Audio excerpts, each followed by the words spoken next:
deixa eu te perguntar uma coisa. Você já se pegou fazendo isso? Uma semana que você jura que agora vai dar certo com o teu ciclo de estudos, na outra semana você descobre um método revolucionário no Instagram, aí você compra um curso novo, você baixa mais um PDF, você organiza tudo muda. E quando você já vê, já se passaram vários meses, você não ficou nenhum tempo suficiente em nenhum caminho para colher frutos. Se isso fala com você, olha, respira fundo. Hoje eu quero te apresentar um monge do século VI que pode arrumar o seu cronograma de estudos. Hoje, no século XXI. Que ousadia, né, professor? O nome dele é São Bento. E a pergunta do nosso episódio hoje é: o que a regra de São Bento ela tem a ver com o seu método de estudos para concurso? Olha, São Bento de Núrcia, ele é considerado um pai do monanquismo ocidental, né? Ele reuniu vários monges e escreveu um texto simples e objetivo, a famosa Regra de São Bento. Essa regra, ela organizava os horários, os trabalhos e também a oração e o descanso, ou seja, o jeito de viver em comunidade.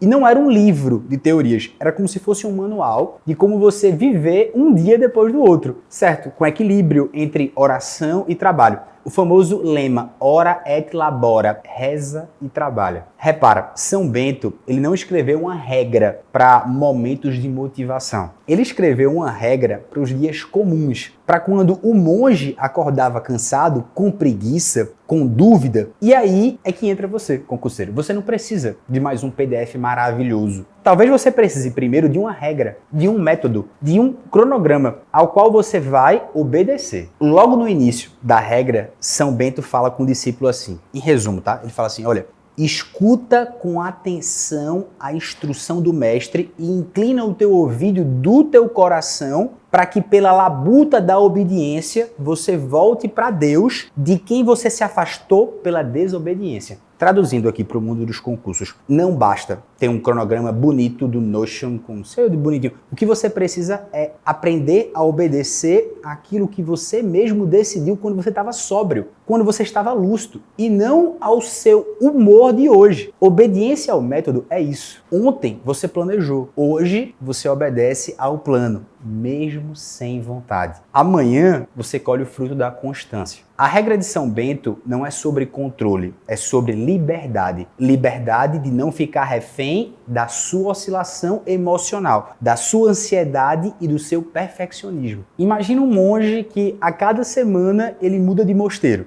Uma semana ele está com os beneditinos, outra semana ele está com os franciscanos, depois ele está lá com, enfim, veja, nunca ele fica tempo suficiente em lugar nenhum para criar raiz. E São Bento chama isso de instabilidade. E esse monge instável, ele é aquele irmão gêmeo daquele concurseiro que muda de cursinho toda hora, troca de método a cada vídeo do YouTube e ele recomeça o resumo do zero todo mês. Ele muda todo dia a forma de revisar. Resultado, nenhum caminho é percorrido até o fim. Você não está errado porque ainda não achou o método perfeito. Muitas vezes você só não teve tempo de permanecer num método bom o suficiente para que ele mostre o resultado. Tá, vamos trazer então São Bento aqui para a nossa mesa de estudos, tá? Uma prática central desse episódio. Eu quero que você escolha uma regra por 90 dias. O que isso quer dizer na prática? Escolha um método de estudos, um método de revisão, e pode ser essa revisão maluca, que eu acho que não dá certo, 24, 67 dias, 30 dias.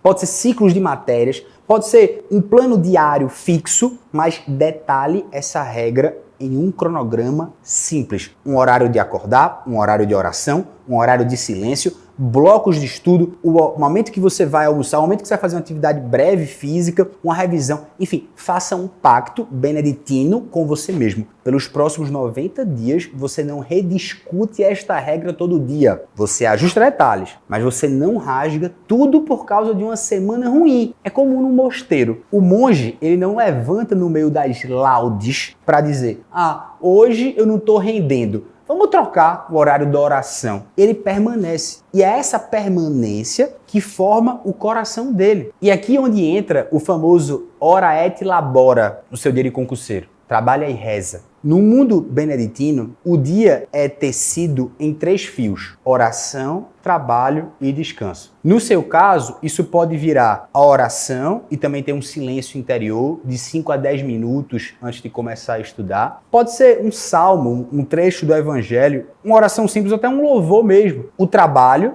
que é o estudo disciplinado, enfim, o PDF, a lei seca, a jurisprudência. E 3, o descanso ordenado. São pausas conscientes. Isso vira um pouco de exercício, isso vira um sono minimamente decente. Percebe essa diferença? Não é você estudar de forma descontrolada até exaustão, não. É ter ritmo. Concurseiro beneditino, ele não vive de pico de motivação, ele vive de ritmo. Todos os dias um pouco de oração, todos os dias um pouco de estudo, todos os dias um pouco também no descanso e qualidade honesto. E aí agora eu quero chamar para a conversa outra gigante da espiritualidade que a gente já conversou sobre ela, Santa Teresa d'Ávila. Santa Teresa que falava daquela famosa determinada determinação, aquela firmeza de alma que ela não recua diante das provações, que continua mesmo ferida, mesmo sem consolo, mas permanece fiel ao caminho. E olha que combinação poderosa. De um lado, São Bento te oferece regra, método, horário, disciplina. De outro, Santa Teresa, que te oferece a determinação. Essa força interior que não desiste ao primeiro vento contrário. E é exatamente disso que você precisa nessa fase do edital longo, do cansaço, do nada entra mais na minha cabeça. Um método claro e uma determinação que insiste em voltar para este método toda vez que você se despeça. E por que tudo isso importa, além de passar na prova? Porque a vida, depois da posse, ela é profundamente beneditina, tá? Você vai ter uma rotina, você vai ter prazos, você vai ter um despacho, vai ter audiência, você vai ter um atendimento, você vai ter um trabalho também silencioso que ninguém vê. Se você está falando de advocacia pública, você vai precisar ali de uma alma treinada para esse serviço,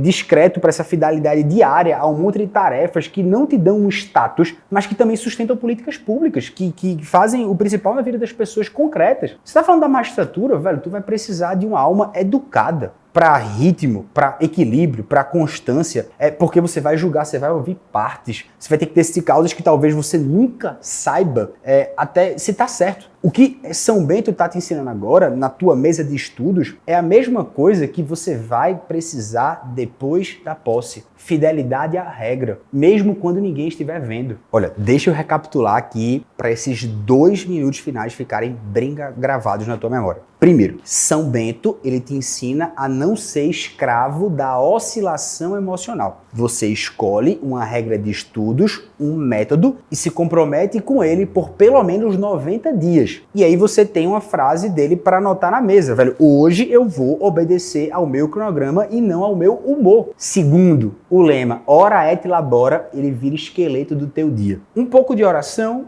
e de silêncio, aí vai lá um bloco de estudo disciplinado. Agora, um descanso honesto que te permite recomeçar amanhã. E aqui a gente precisa de uma frase para repetir. Não é só estudar mais, é estudar com ritmo. E terceiro, você junta a regra de São Bento com a determinada determinação de Santa Teresa. Ou seja, eu tenho um método e eu tenho a perseverança. Eu tenho um plano e eu tenho a fidelidade. Eu tenho um cronograma e agora eu tenho um coração que decide não fugir ao primeiro cansaço. E aí, no meio da sua semana confusa, quando bater a tentação de jogar tudo pro alto, de mudar de método de novo, você pode lembrar, eu não sou um concurseiro zapeando regras. Eu estou aprendendo com São Bento a viver uma regra que vai me formar para a vida inteira. E se esse episódio te ajudou, guarda essa imagem com você. Hoje, seu PDF é aberto, é como às vezes ser aquele monge que está fazendo aquele pequeno trabalho doméstico no mosteiro. Ele está aprendendo a ser fiel ao que ele decidiu na presença de Deus. E aí a aprovação, ela vai ser consequência de muitos dias comuns vividos com essa obediência silenciosa. Que São Bento te ajude